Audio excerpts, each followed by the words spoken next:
This week in history in 1916, a peculiar adoption made it into the St. Louis newspapers. A woman named Pearl Curran adopted a child because her Ouija board told her to. But this wasn't Pearl's first time in the headlines. In the 1910s, Pearl Curran was gaining fame in the St. Louis region and nationally for her books, short stories, and poems. But according to Pearl, she wasn't writing them. A ghost was. Well, when she started to use it, they started to get these very clear messages that came through from a ghost who said her name was Patience Worth. This is Troy Taylor, an author who specializes in hauntings and the supernatural.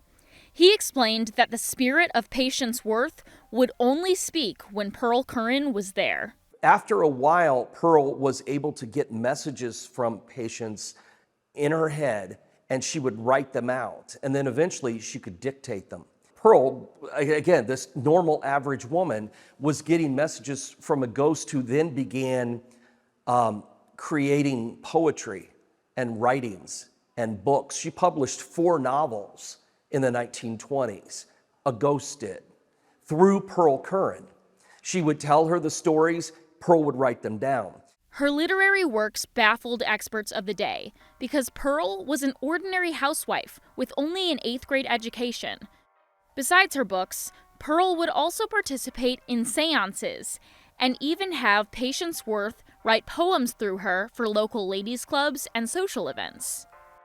And on October 20th, 1916, newspapers announced that Pearl Curran adopted a child and named her Patience Worth at the direction of her Ouija board.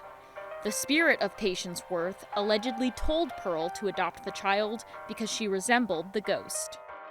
But whether or not you believe she was communicating with the spirit of Patience Worth, Troy Taylor says you can still find Pearl's, or Patience's books, in some stores and libraries. The books are there, the poetry is still there, and all of it apparently was created by a ghost. And it's one of the biggest unsolved mysteries as far as the supernatural goes in American history, and it's a St. Louis original.